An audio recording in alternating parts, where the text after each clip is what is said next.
Ken Paxton, welcome to the program. Great to be back, Glenn. Hope you're doing well. Same. By the way, how are the polls going for you? How's the race you're running against Cornyn?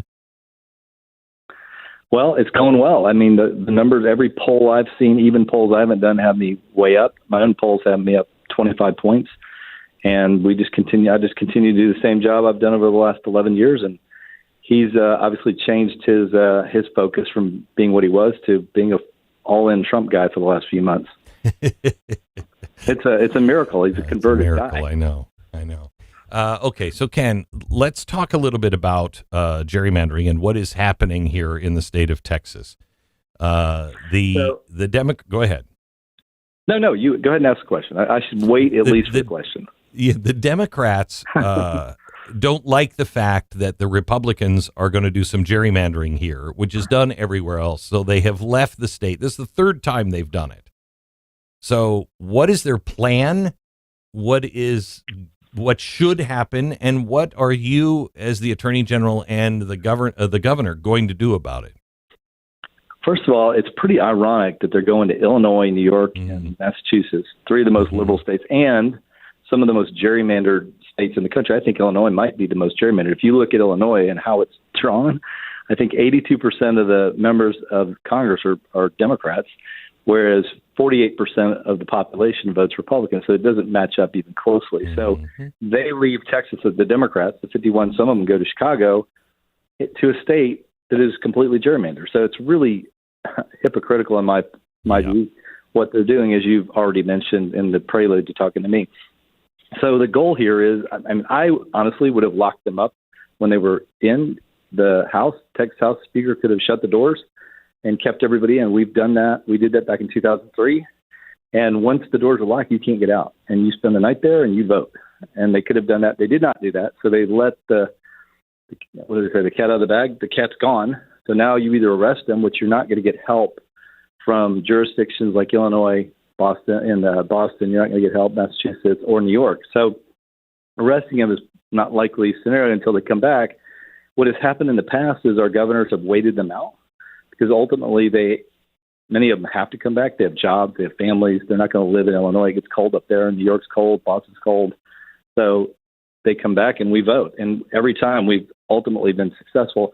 Another option we're looking at, as a matter of fact, when I get off this call, I'm meeting with a bunch of my lawyers to talk about this quo warranto, which is a possibility that we looked into a couple of years ago. We suggested it might be a way to take existing members out of their positions if they fail to show up to perform their duties.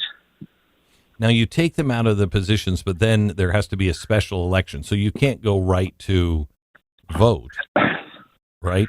Yeah, no, because that changes the quorum. I think it'll change the quorum. So you have less members, your quorum numbers change. So Abbott could also appoint,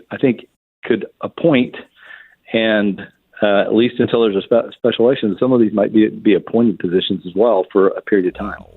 So there's possibility. It's definitely not a fast process, although we're trying to figure out a way to fast track it so that we can get an answer sooner rather than later. Otherwise, it's just a waiting game.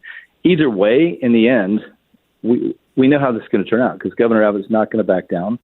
And he'll just keep calling them back until they show up. This is a nuclear weapon that they launched.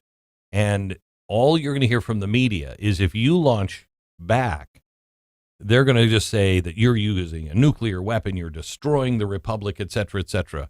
But they're the ones that launched the nuclear strike. You don't do that. And this is the third time they've tried this, and it doesn't work. Well, what's interesting, Glenn, is I was in the Texas House starting in 2003, served 10 years in the House, 2 years in the Senate. I've been AG for 11. The only thing they've ever left on, it's not abortion, it's not, welfare. It's it's always this. This is what they care about. They care about controlling Congress, about controlling things through manipulation. And these are the rules of the game. The Supreme Court laid down the rules. You can, as you said, you can gerrymander as long as it's political. The legislature has every right to draw the lines however they want to. And they could be really bad lines for the other party, but they're allowed to do it under U.S. Supreme Court precedent. And it is a state's decision. This is not a federal decision. This is a state's decision. Every state can do whatever it is. What do you think about New York, which is already gerrymandered? What do you think about New York saying, well, if Texas is going to do that, then we're just going to gerrymander even more? Well, look, they're entitled to do whatever their state constitution, their laws allow them to do. There's always a risk you go too far and you stretch those seats too far. There are Republicans in New York. I know because my family's from there.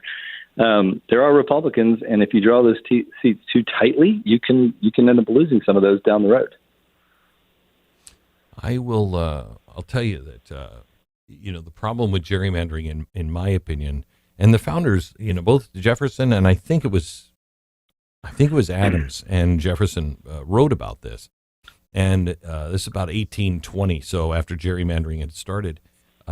And they talked about how this was a flaw in the Constitution, that they wish they would have put in what are called stakes, and it comes right from the Old Testament, where, you start with, 500 people, and then that's a square. And then when that becomes, 1,000 people, you cut it in half, and it becomes another square. And so you can't gerrymander. Everything just keeps growing, and you just keep cutting it in squares. Because the problem is, when you gerrymander, all of a sudden your neighbors don't matter. All of a sudden, you might be represented by somebody who's way away from your community instead of somebody who's living right in your community. And the other thing is you no longer care about the middle. You're only playing to the extremes because you've cut everyone else out that would help balance you at all. It's really dangerous. Do you agree with that or not? No, I absolutely agree with you. It's just that's not the system the founders put in place, and as a result, the Democrats are going to do it. You can sit back and say, well, philosophically, I'm against this, and the Democrats are just going to control the House and the Senate forever because we're against this. You can't let that happen. So, right. I agree with you. It's not ideal, but you play by the rules, just like in football. You might not like all the rules, but you play by the rules you got. Correct. So you're going to decide. I mean, a warrant or warrants have been issued, right? But it's one where they come into the state, and it's not you don't take them to jail. You take them to the House. Correct? Yes, it's not a prison sentence. I mean, unless you consider being on the Texas House floor, which I often did, a prison sentence. But because if the doors are shut and you're stuck with all those people, sometimes you wish you weren't. Right. Yeah, it's just they're once they step into the state, they'll be escorted back to the House, and presumably they'll do what I suggested, and either if they're not going to step, they already know they're going to. If they come back, they're going to stay. So they've made their decision. So. Who knows when that'll be, but I think in the end it won't matter. It will happen the way the Republicans have planned it. Ken, thank you very much. You're going to be looking into who paid for these flights? It's my understanding that some of them were flying private jets, and I'd like to know who paid for those. That just has to be declared before the next election or at the end of the year. So during special session, they have to report on their campaign expenditures and their campaign contributions. So that will all be seen by the public within, I think, a month after session, something like that. So the special session lasts 30 days. I forget exactly what day he called it. Sometime I would say sometime in September, we should know that information. Wow. Thank you so much, Ken. I appreciate it. Keep up the good work. Absolutely. Have a great day. God bless. Bye. You bet. Bye-bye. So, Stu, I mean, it's nuclear war. It's nuclear war. It's a very pathetic version of a nuclear war where you run away to J.B. Pritzker. I mean, it's not... It's not the day after exactly. So it's sissy. Yes. It's sissy. It's nuclear war. It's Democrat nuclear war. It really is pathetic, right? It's this, you're scampering away to hide behind a very large governor in another state. And we should also highlight why it's Illinois. There's a reason for this, right? Like, you could go, there's an Indian, Native American reservation with the world's largest casino, Glenn, right over the border of Texas. They could go there and stay there, and they'd be across state lines. They're in Illinois because, fundraising. Right, exactly. They're looking because they want J.B. Pritzker to be their sugar daddy. And they also realize that J.B. Pritzker's likely going to run for president in 2028. These people want to be close to that type of money. He's a billionaire and that type of influence. And so they're going there to sort of scout whatever their next gig is or wherever the next donation is coming from. It's got nothing to do with caring about any of this. Like, of course, they care about the seats. Kennan's right. Like, that's seemingly their most central interest is power, but this works on multiple fronts for their continued power, and this is why they're doing it, even though they know they're going to fail. I mean, there's no way this ends with Texas not having a quorum for the rest of the term. Like, that's not how this ends. No. And it's what's sad is they're supposed to be talking about property tax relief. That if you really want to help your constituents, you pass that. You change the property tax rules. The property tax in Texas is just like Florida, completely out of control. Completely out of control. Yeah, I certainly agree with that. But there's also the flood. These flood victims. Yep. And it's funny because the way the media is spinning this is that Republicans are stopping it.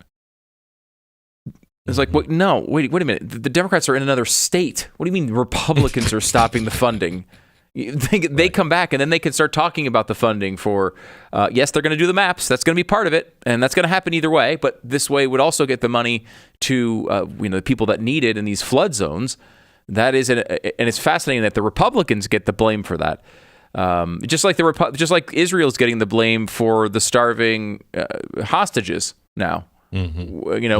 Where, wait a minute, Hamas is starving the hostages, but it's Israel's fault that they're starving? Like, it's hard to even follow the logic, but that's where we are with the media. I know. And the other thing is they were getting rid of the STAR tests, which your kids have taken STAR testing, Stu? Maybe. I don't know. I don't pay attention to them much. Yeah, they just, they come and go as they please. The STAR testing is the state of Texas, the standardized test. And everybody hates it. Teachers hate it. Kids hate it because it's just, you're teaching half of the year just to that test. And it's ridiculous. You got to stop teaching to tests. That's what makes schools so depressing, is you're just memorizing for tests. You're just memorizing. And what is that teaching you?